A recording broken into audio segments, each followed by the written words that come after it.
Warga desa Pulau Pandan dan Karang Pandan, Kabupaten Kerinci gelar aksi unjuk rasa menuntut kompensasi terkait pengerukan sungai.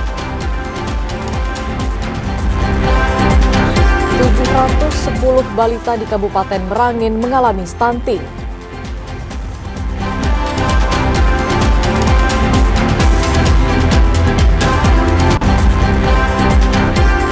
Kejari Kabupaten Tanjung Jabung Timur musnahkan barang bukti 34 perkara.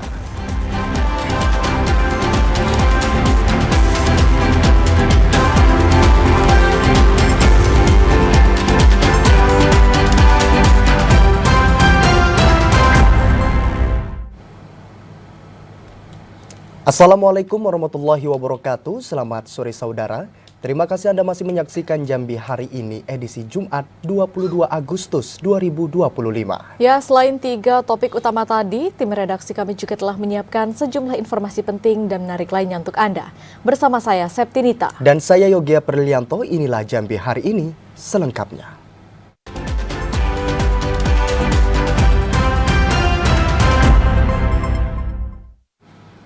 Mengawali informasi Jambi hari ini, saudara, meski tidak ditemukan titik api pasca hujan mengguyur wilayah Kabupaten Muaro Jambi, namun kewaspadaan terhadap kebakaran hutan dan lahan tetap dilakukan tim Satgas.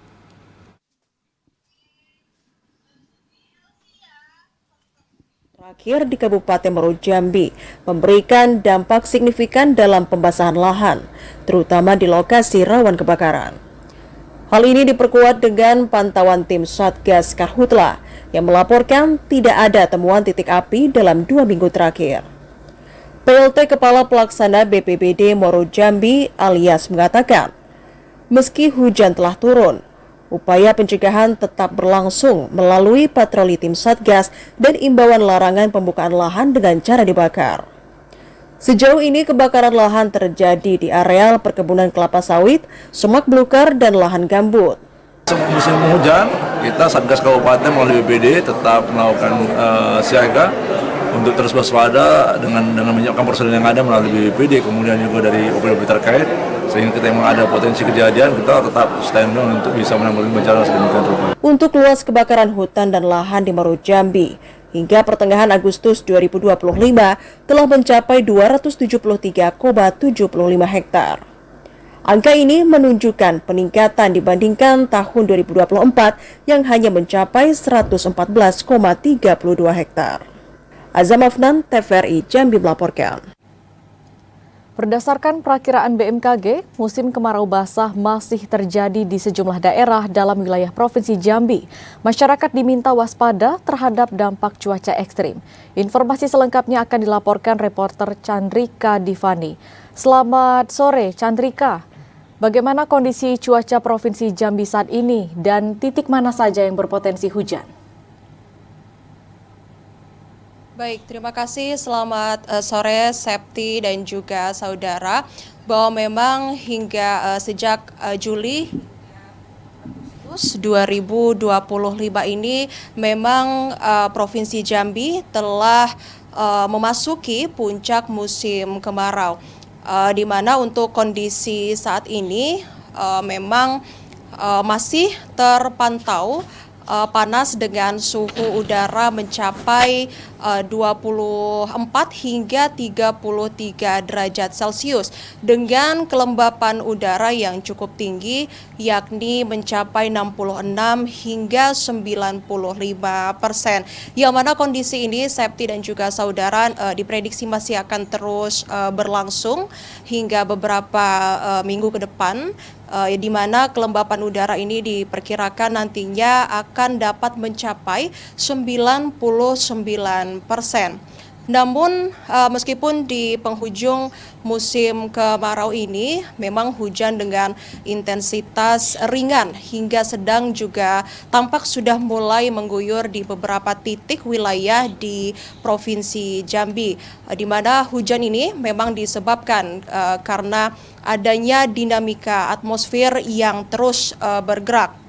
Seperti salah satunya karena adanya aktivitas gelombang Madden-Julian Oscillation atau MJO yang sudah memasuki fase ketiga dan saat ini Badan Meteorologi, Klimatologi dan Barat Indonesia, serta disebabkan karena adanya faktor terjadinya awan pembentukan hujan atau cumulonimbus. Adapun Septi dan saudara, kami informasikan juga bahwa per hari ini menurut hasil pantauan dari perakiraan BMKG bahwa terdapat 9 kabupaten kota di Provinsi Jambi yang terpantau cerah berawan, termasuk juga untuk wilayah kota Jambi. Namun untuk 2 wilayah lainnya seperti Sarolangun dan Kabupaten Batanghari per hari ini diperkirakan akan mengalami hujan dengan intensitas ringan. Namun meski terpantau cerah berawan akan tetapi karena adanya pergerakan atmosfer yang sangat dinamis ini yang kerap menimbulkan anomali cuaca, maka masyarakat setempat masih terus diimbau untuk tetap waspada karena memang hujan dengan intensitas ringan sampai dengan sedang ini masih akan terjadi dalam waktu yang singkat, diperkirakan akan terjadi mulai siang hingga malam hari. Sementara demikian, Septi. Ya, Cika, apa dampak serius yang harus diwaspadai oleh masyarakat dengan kondisi cuaca saat ini, Cika? Ya, memang cuaca ekstrim yang kerap terjadi saat ini seringkali menimbulkan berbagai bencana alam, di mana bencana alam ini juga kerap menimbulkan berbagai macam akibat yang patut diwaspadai oleh masyarakat, seperti bencana angin puting beliung, kemudian juga hujan dengan badai petir, kemudian juga tanah longsor yang sudah beberapa pekan ini juga sempat terjadi di wilayah Provinsi Jambi, dan juga untuk berbagai macam penyakit yang kerap timbul seperti demam berdarah, di mana memang kondisi kelembapan udara yang cukup tinggi ini pemirsa dapat menjadi potensi ataupun juga mempermudah perkembangbiakan nyamuk Aedes aegypti penyebab demam berdarah ini. Kemudian juga untuk waspada penyakit infeksi saluran pernapasan akut, kemudian diare, serta penyakit gangguan pencernaan akibat kontaminasi air ataupun juga makanan. Kemudian juga penyakit kulit dan yang terpenting adalah dehidrasi. Maka untuk itu juga pemerintah terus mengimbau kepada masyarakat tetap menjaga kesehatan dengan terus mengonsumsi air putih dan mengurangi aktivitas fisik di luar ruangan karena memang kondisi udara yang masih tidak menentu dan belum stabil. Serta diwaspadai juga untuk berbagai macam bencana yang dapat menimbulkan kerusakan seperti rumah ataupun juga fasilitas umum. Untuk itu, masyarakat diminta untuk tetap berhati-hati. Demikian laporan yang dapat kami sampaikan. Kembali ke Anda di studio, Septi. Laporan langsung dari Chandrika Divani. Terima kasih atas laporan Anda. Selamat sore dan selamat bertugas kembali. Sementara itu, saudara, meski sejumlah wilayah di Provinsi Jambi diguyur hujan, namun pada bulan Agustus masih terpantau 10 titik panas. Jumlah tersebut menambah akumulasi titik panas sejak Januari hingga saat ini menjadi 293. Badan Meteorologi, Klimatologi, dan Geofisika (BMKG) Provinsi Jambi mencatat titik panas masih terpantau di sejumlah wilayah. Meski dilanda hujan sejak 2 pekan terakhir, namun ada 10 titik panas terpantau. Jumlah tersebut menambah akumulasi titik panas sejak Januari 2025 hingga bulan Agustus menjadi 293 titik. Titik panas terbanyak ditemukan di wilayah Kabupaten Sarolangun dan Muaro Jambi. Kepala BMKG Provinsi Jambi, Ibnu Sulistiono, mengimbau masyarakat, khususnya di daerah rawan kebakaran, untuk tetap waspada dan tidak melakukan pembakaran lahan sembarangan, karena dikhawatirkan akan berdampak pada kebakaran hutan dan lahan. Untuk titik panas, mulai tanggal 1 Januari hingga tanggal hari ini, tanggal 19 Agustus 2025, tercatat ada 293 titik panas yang tersebar di beberapa wilayah di Provinsi Jambi. 2 wilayah yang terbanyak yaitu di wilayah Kabupaten Sarolangun dan Kabupaten Muaro Jambi. 2 wilayah ini yang mendapatkan ataupun terdapat titik panas terbanyak sampai hari ini di Provinsi Jambi, Mas. Titik panas yang terpantau ini merupakan area dengan suhu panas yang lebih tinggi. Meski demikian, kondisi ini belum dapat dipastikan titik api sehingga perlunya cross-check di lapangan. Joko, TVRI Jambi melaporkan. Warga desa Pulau Pandan dan Karangpandan Kabupaten Kerinci menggelar aksi unjuk rasa di area proyek PLTA Merangin Hidro. Mereka menuntut kompensasi atas dampak pengerukan sungai yang dinilai merugikan lingkungan sekitar. Aksi protes warga desa Pulau Pandan dan Karangpandan digelar di lokasi proyek PLTA Merangin Hidro. Dalam aksinya, warga menuntut pihak perusahaan memberikan ganti rugi yang mereka alami akibat pengerukan aliran sungai. Sebelumnya, pihak perusahaan bersama pemerintah desa dan tokoh masyarakat telah membuat kesepakatan. Namun sebagian warga menilai kesepakatan tersebut belum sepenuhnya menjawab aspirasi mereka sehingga aksi protes kembali digelar. Sejumlah alat berat yang akan beroperasi di lokasi sempat dihentikan oleh warga. Aparat keamanan pun disiagakan untuk menjaga situasi tetap kondusif.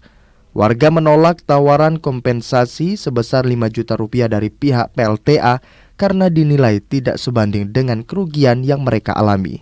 Kami menuntut hak kami, mempertahankan hak kami ingin dibayar kompensasi batang air tanah ini yang penghasilan kami dari zaman dahulu sampai sekarang kami masih mengambil di sini. Kami mau dibayar sesuai janjinya. Sekarang mau bayar 5 juta, kami mau apa, Pak? Mau buka usaha apa 5 juta? Cukup untuk apa, Pak? Enggak cukup. Rapat tim terakhir tanggal 11 Agustus 2025 di Hotel Grand Kerinci, yang waktu itu dihadiri juga oleh dari pihak Polda, ada Karoop, ada Dirintel yang memfasilitasi juga. Hasil kesimpulannya sudah jelas. Kami tidak sanggup kalau tuntutan mereka kompensasi itu sebesar 300 juta. Yang kami sanggupi adalah 5 juta rupiah per kepala keluarga. Warga berharap pemerintah daerah turun tangan untuk memediasi agar tuntutan mereka dapat tersampaikan secara baik. Mereka juga mengingatkan jika tidak ada titik temu, aksi akan kembali digelar dengan jumlah massa yang lebih besar. Ilwan, TVRI Jambi melaporkan. Wamenduk bangga berikan edukasi penanganan stunting melalui program Sekolah Siaga Kependudukan. Informasi selengkapnya akan kami hadirkan usai jeda. Sesaat lagi tetaplah bersama kami.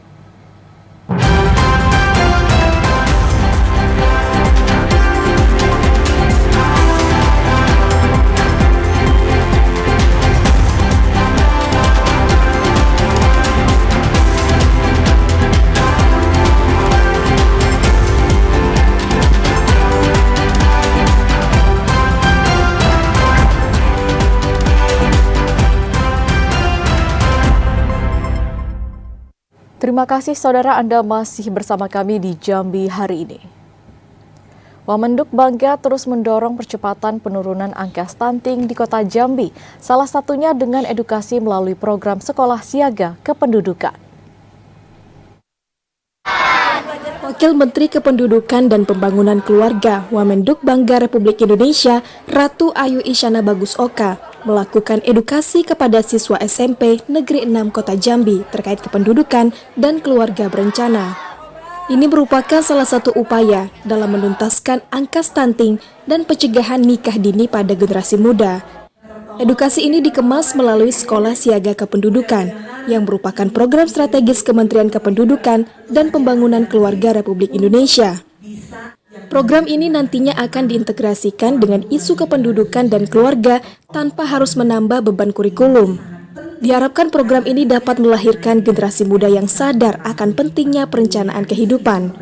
Hal ini bertujuan untuk meningkatkan sumber daya manusia yang berkualitas dan mewujudkan generasi emas Indonesia tahun 2045. Kita juga ingin bagaimana memberikan pengetahuan dan informasi bahwa menikah dini itu tidak baik. Selain juga memang undang-undangnya tidak memperbolehkan untuk usia pernikahan anak, tapi juga kita tahu bahwa bentuk tubuh dan bagaimana perkembangan tubuh perempuan itu memang belum siap pada saat usia remaja untuk membawa bayi, dan adanya kemungkinan jika anak dikandung oleh ibu remaja, kemungkinan untuk melahirkan bayi yang stunting akan lebih tinggi dibandingkan jika ibunya sudah cukup umur. Saat ini ada sekitar 35 sekolah di Kota Jambi yang menerapkan Sekolah Siaga Kependudukan. Di antaranya 7 sekolah dasar 3 madrasah ibtidaiyah, 17 sekolah menengah pertama, dan 8 madrasah sanawiyah. Joko, TVRI Jambi melaporkan. 710 balita di Kabupaten Merangin, Provinsi Jambi mengalami stunting. Sebagai upaya penanganan, Dinas Kesehatan telah memberikan makanan pendamping air susu ibu serta tablet penambah darah kepada remaja putri dan ibu hamil. Berdasarkan data Dinas Kesehatan Kabupaten Merangin pada Juni 2025, dari sekitar 24.000 balita, 710 diantaranya terdeteksi mengalami stunting. Dari jumlah itu, 180 balita diantaranya masuk dalam kategori sangat pendek. Kepala Dinas Kesehatan Kabupaten Merangin, Sony Propesma, mengatakan, pihaknya telah memberikan makanan pendamping air susu ibu atau MPASI kepada para balita yang terdeteksi stunting. Tak hanya itu, Dinas Kesehatan juga telah memberikan tablet penambah darah kepada remaja putri dan ibu hamil untuk mencegah stunting sejak dalam kandungan. Selanjutnya ada ASIA eksklusif yang itu memang dimiliki oleh semua ibu-ibu yang melahirkan. Kemudian pemeriksaan ibu hamil juga upaya-upaya yang lain kita mensosialisasikan agar menjaga pola makan dan pola kesehatan terhadap semua ibu-ibu hamil atau target-target yang dapat menyebabkan terjadinya stunting. Dinas Kesehatan Kabupaten Merangin ditargetkan menangani stunting sebesar 12% dari total balita di daerah tersebut. Hingga saat ini target yang telah dicapai baru terrealisasi 2,6%. M. Sober, TVRI Jambi melaporkan. Dalam rangka mendukung program ketahanan pangan nasional, pemerintah Kabupaten Tebo mengajukan 18 ton benih jagung dan berbagai peralatan pertanian untuk menunjang produktivitas petani. Sebagai upaya menjaga ketersediaan pangan dan meningkatkan produksi jagung di tingkat petani, pemerintah daerah Kabupaten Tebo telah mengajukan 18 ton benih jagung untuk tahun 2025. Selain itu, Pemkab Tebo juga mengajukan berbagai peralatan pertanian seperti alsintan, pompa air, dan peralatan lainnya yang diperlukan untuk mendukung proses budidaya. Kepala Dinas Tanaman Pangan dan Hortikultura Kabupaten Tebo, Ziyadi, menjelaskan bahwa 18 ton benih jagung yang diajukan setara dengan penanaman di lahan seluas 1.200 hektar. Artinya kebutuhan benih di Kabupaten Tebo untuk tahun 2025 diperkirakan akan tercukupi. Jika benih telah tersedia, maka akan didistribusikan langsung kepada petani maupun BUMDes sesuai dengan luas lahan yang telah diajukan. STPH mensupport untuk tanam berikutnya, bahkan melalui Pak Bupati sudah mengajukan bantuan ke pusat benih jagung itu 18 ton, itu setara dengan 1.200 hektar. Nah, nanti kalau ini sudah turun, ini yang akan kita kolaborasikan dengan BUMDes, dengan petani di Kabupaten Tebo. Ketahanan pangan di Kabupaten Tebo belum maksimal, dikarenakan masih terjadinya gagal panen akibat cuaca panas ekstrim yang melanda beberapa pekan terakhir. Intizam, TVRI Jambi melaporkan. Dinas Pendidikan dan Kebudayaan Kabupaten Sarolangun terus mengkomunikasikan program makan bergizi gratis dengan Badan Gizi Nasional agar pelaksanaan kegiatan tersebut berjalan lancar di setiap satuan pendidikan. Pemerintah Kabupaten Sarolangun menyatakan kesiapannya mendukung program makan bergizi gratis yang merupakan program utama Presiden Prabowo Subianto. Program ini bertujuan meningkatkan gizi peserta didik, terutama pada anak-anak dan kelompok rentan stunting. Kepala Dinas Pendidikan dan Kebudayaan Pemerintah Kabupaten Sarolangun, Arsyad, mengatakan, selain telah menyiapkan data peserta didik penerima manfaat MBG, pihaknya terus melakukan koordinasi dengan berbagai pihak agar pelaksanaan MBG di Kabupaten Sarolangun terrealisasi dengan lancar dan tepat sasaran. Arsyad menjelaskan, pihaknya di akhir tahun 2024 lalu telah melakukan uji coba program MBG secara serentak di 11 kecamatan dengan sasaran penerima manfaat MBG mencapai 13.000 orang, terdiri dari peserta didik jenjang SD dan SMP hingga SMA. Kegiatan makan bergizi gratis dalam pelaksanaannya adalah bertanggung jawab adalah Badan Gizi Nasional. Nah, Dinas Pendidikan dalam hal ini kami sudah siapkan data anak sebanyak mungkin di Hutan Selangor yang memang nanti yang berhak menerima manfaat daripada BGN itu sendiri. Meskipun belum ada petunjuk teknis pelaksanaan MBG, pemerintah Kabupaten Sarolangun sudah menyiapkan data sasaran penerima MBG para siswa dan siswi, serta sasaran MBG akan menyasar ibu hamil dan balita. Edi Kusnadi, TVRI Jambi melaporkan. Saudara Wamenduk bangga puji Pemprov Jambi terkait peraturan daerah tentang Grand Design Pembangunan Kependudukan GDPK. Informasi selengkapnya akan kami hadirkan dalam segmen advertorial. Tetaplah bersama kami di Jambi hari ini.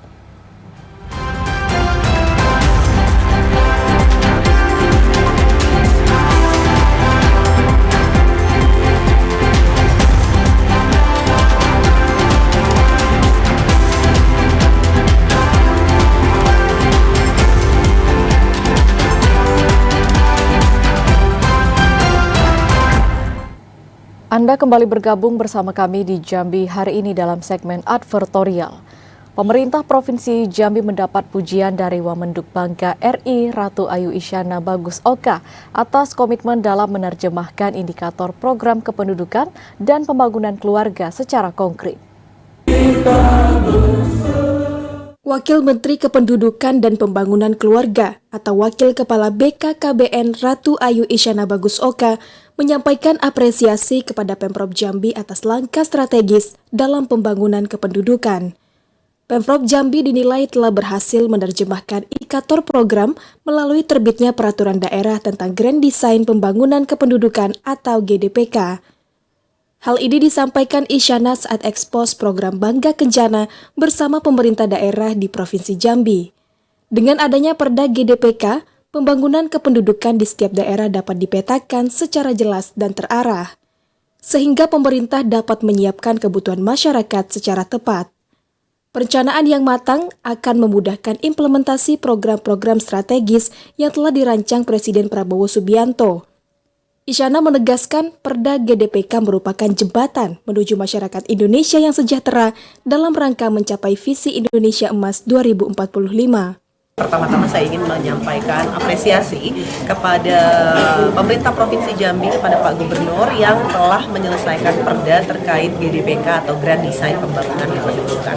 Kalau kita bicara tentang bagaimana program-program prioritas Pak Presiden adalah program-program yang betul-betul nyata menyentuh masyarakat dan ujung-ujungnya tentu saja adalah program bagaimana keluarga Indonesia dapat makin maju, makin sejahtera untuk mewujudkan Indonesia Emas 2045, termasuk juga untuk Asta Cita keempat, yakni peningkatan kualitas sumber daya manusia. Gubernur Al-Haris mengatakan Perda GDPK Provinsi Jambi merupakan bukti keseriusan Pemprov dalam menghadapi tantangan kependudukan di daerah. Perda tersebut telah diintegrasikan dalam Rencana Pembangunan Jangka Menengah Daerah RPJMD. Langkah ini juga menjadi strategi untuk menyamakan pola pembangunan kependudukan yang berkualitas antara Pemprov dan pemerintah kabupaten kota. Strategi tersebut dinilai sangat penting dalam mewujudkan kesejahteraan masyarakat sesuai dengan program Asta Cita Presiden yang diimplementasikan melalui berbagai kementerian. Nah, maka kami di daerah tentu juga ikut arahan Kementerian Pendudukan dan Manusia dan diarahkan oleh Asta Cita tadi. Nah, maka kami tentu membuat Grand Design Pendudukan, ya. Bagaimana daerah itu merencanakan sebuah rencana besar ke depan tentang masalah pendudukan manusianya, ya. Nah, ini penting saya kira, maka lahirlah yang namanya GDPK tadi. Grand Design Pembangunan Kependudukan dirancang untuk mencapai kualitas masyarakat yang unggul sehingga mampu menjadi faktor penggerak kemajuan bangsa. Randy Arta, TVRI Jambi melaporkan. Pemerintah Provinsi Jambi berkomitmen untuk mempercepat penyelesaian berbagai konflik sosial di daerah demi mewujudkan pembangunan yang berkelanjutan. Gubernur Jambi Al-Haris menegaskan komitmen Pemprov Jambi dalam menangani konflik-konflik sosial secara cepat dan terintegrasi. Pernyataan tersebut disampaikan saat Gubernur Al-Haris menjadi narasumber dalam rapat koordinasi analisis permasalahan bidang penanganan dan kontingensi konflik sosial yang diselenggarakan Kementerian Koordinator Bidang Politik dan Keamanan Republik Indonesia di Provinsi Jambi. Al-Haris mengatakan, penanganan konflik sosial dilakukan melalui kerja tim terpadu yang tersebar di tingkat provinsi maupun kabupaten kota. Percepatan penyelesaian konflik yang muncul di tengah masyarakat merupakan komitmen pemerintah daerah untuk mencegah potensi konflik yang lebih besar yang dapat mengancam keamanan dan stabilitas. Gubernur Al-Haris juga menekankan pentingnya kepastian hukum dalam menangani konflik sosial agar penyelesaian yang dilakukan dapat berjalan maksimal. Sinergi dan kolaborasi antar pemangku kepentingan termasuk pemerintah kabupaten kota dianggap sebagai fondasi utama dalam mewujudkan kondisi daerah yang aman dan tentram. Nah, hari ini kita kumpul bersama-sama, ya paling tidak kita punya komitmen bersama lah, menjaga kestabilan daerah, ya, itu dengan langkah-langkah yang strategis juga. Artinya bahwa semua konflik yang ada di masyarakat ini pertama kita respon dengan cepat. Percepatan penanganan konflik sosial merupakan salah satu strategi dalam agenda pembangunan nasional untuk mewujudkan kesejahteraan masyarakat. Rendi Arta, TVRI Jambi melaporkan.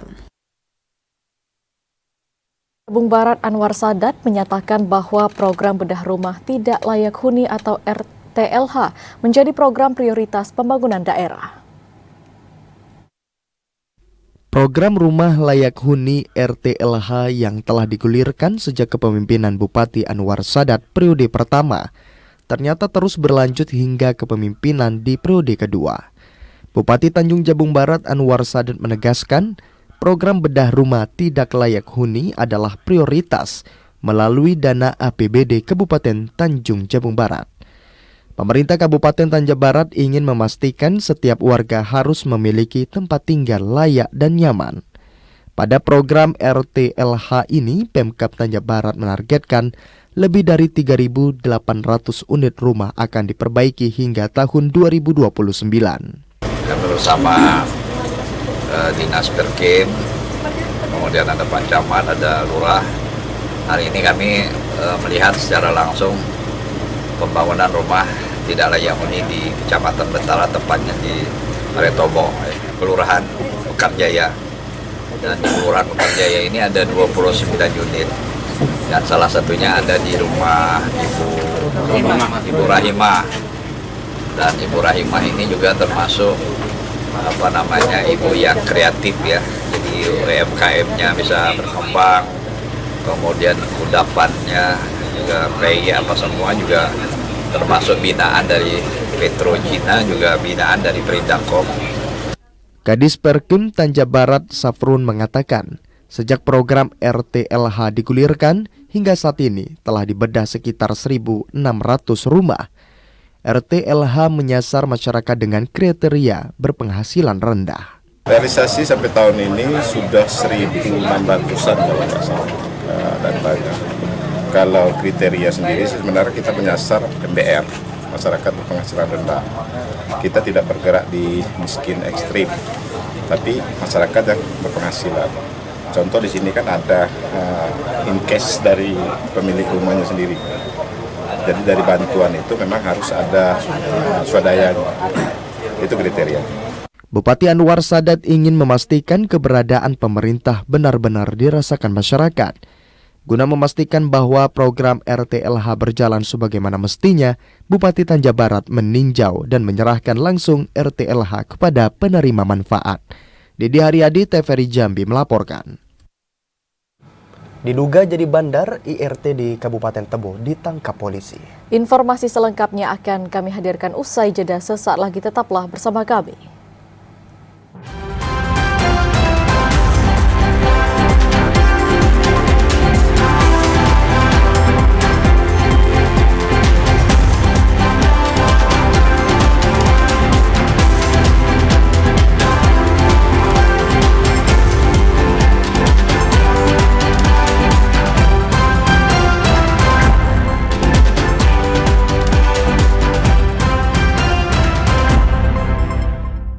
Terima kasih Anda masih menyaksikan Jambi hari ini.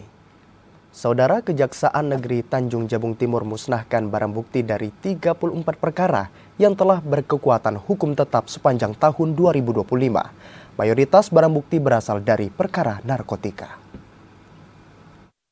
Kepala Kejaksaan Negeri Tanjung Jabung Timur, Beni Siswanto menjelaskan, pemusnahan barang bukti merupakan kewenangan Kejaksaan Negeri sebagai eksekutor putusan pengadilan. Langkah ini juga menunjukkan komitmen untuk mencegah penyalahgunaan barang bukti oleh pihak yang tidak bertanggung jawab. Barang bukti yang dimusnahkan meliputi senjata tajam, sabu seberat 35 gram, pil ekstasi, dan berbagai barang lainnya. Pemusnahan dilakukan dengan cara memblender barang bukti narkotika serta membakar barang bukti dari perkara lainnya. Dari total 34 perkara, 30 diantaranya merupakan tindak pidana umum lain atau TPUL dan 4 perkara orang dan harta benda atau OHARDA. Untuk perkara narkotika menjadi yang paling dominan dalam pemusnahan kali ini. Untuk melaksanakan salah satu kewenangan kita, yaitu selaku yang mengeksekusi putusan pengadilan. Dan juga salah satunya adalah untuk mencegah BB ini, khususnya narkotika, disalahgunakan ataupun kemudian dijual lagi oleh baik pihak-pihak kita maupun oleh disalahgunakan oleh pihak-pihak yang menguasai BB ini. Dengan adanya pemusnahan ini, diharapkan masyarakat semakin percaya bahwa seluruh barang bukti hasil tindak pidana telah diproses sesuai dengan aturan hukum yang berlaku. Kliva Patria, TVRI Jambi melaporkan. Hendak melarikan diri saat ditangkap, seorang ibu rumah tangga di Kabupaten Tebo berhasil diamankan kepolisian Satres Narkoba Polres Tebo. Dari tangan pelaku, polisi menyita barang bukti 32 paket narkoba jenis sabu. AS, seorang ibu rumah tangga di Kecamatan Tebo Tengah, diamankan Satres Narkoba Polres Tebo karena diduga menjadi bandar narkoba jenis sabu. Penangkapan bermula dari informasi masyarakat bahwa rumah tersangka kerap dijadikan lokasi transaksi sabu. Menindaklanjuti laporan tersebut, tim opsnal Satres Narkoba langsung melakukan pengintaian di sekitar rumah pelaku. Saat ditangkap, AS hendak melarikan diri dari pintu belakang. Beruntung polisi sigap dan siaga hingga AS berhasil diamankan beserta dengan barang bukti 32 paket kecil sabu dengan berat 6,78 gram, 1 unit timbangan digital, uang tunai 2 juta rupiah dan barang bukti lainnya. Tersangka dikenakan pasal 114 ayat 1 atau pasal 112 ayat 1 Undang-Undang Nomor 35 Tahun 2009 tentang narkotika dengan ancaman kurungan maksimal 20 tahun penjara. Sementara itu, AS, ibu 3 anak ini mengaku nekat menjadi seorang bandar karena faktor ekonomi. Intizam, TVRI Jambi melaporkan. Kasus dugaan korupsi penyaluran pupuk subsidi di Kabupaten Batanghari terus berlanjut. Terdakwa Herianto yang merupakan pengecer pupuk subsidi mengaku perbuatannya yang merugikan keuangan negara mencapai 2,3 miliar rupiah. Sidang lanjutan kasus dugaan korupsi penyaluran pupuk subsidi tahun 2020-2022 di Kabupaten Batanghari kembali dipersidangkan di Pengadilan Negeri Jambi. Pada sidang lanjutan ini beragendakan pemeriksaan terdakwa Herianto. Terdakwa Herianto yang merupakan pengecer pupuk subsidi mengaku perbuatannya yang telah merugikan negara dengan tafsiran mencapai 2,3 miliar rupiah. Kerugian negara ini disebabkan dari sejumlah pendistribusian pupuk yang dijual tidak sesuai harga eceran tertinggi atau HET. Hari ini masih proses pemeriksaan terdakwa ya. Dilanjutkan dengan penuntutan. Mungkin terkait penyampaian dari terdakwa yang merugikan ini gimana? Ya nanti semua kan sudah kita ungkapkan di persidangan sebelumnya. Sudah ada keterangan juga dari saksi, dari alat bukti yang kami hadirkan nanti kita serahkan ke majelis hakim untuk mempertimbangkan bagaimana putusannya. Tadi terkait pernyataan dari terdakwa yang menyatakan bahwasanya bukan hanya dia yang menjual di atas harga HET, melainkan semua. Kira-kira bakal ada pengembangan di perkara sudah ini? mengembangkan perkara ini, kita pun sekarang sudah melakukan penyidikan terhadap distributor, tapi kita belum bisa mengungkapkan ini, masih internal kami untuk mendalami perkara. Berarti seiring fakta persidangan yang terungkap bakal ada pengembangan berikutnya? Kan ada lagi. perkembangan dari perkara ini. Untuk kerugian negara itu berapa tadi Tapsel? Untuk yang ini kurang lebihnya di 2,3 miliar. Itu perhitungan dari audit dari Inspektorat. Hari ini kita tidak sedang melakukan pembelaan, tapi hari ini sidangnya adalah tahapan keterangan terdakwa. Jadi kita sampaikan, jadi juga JPU sudah bertanya kepada terdakwa dan terdakwa menjawab dengan seterang benderang bahwa apa yang terjadi itulah fakta di lapangan. Itu yang kita simpulkan dari keterangan terdakwa hari ini. Yang terkait uang tancap gas itu sendiri gimana tuh? Uang tancap gas itu memang ada faktanya di lapangan.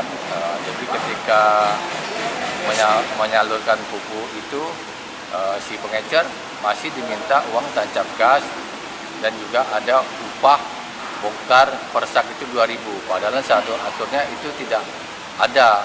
Jadi beban yang ditanggung pengecer itu cukup berat.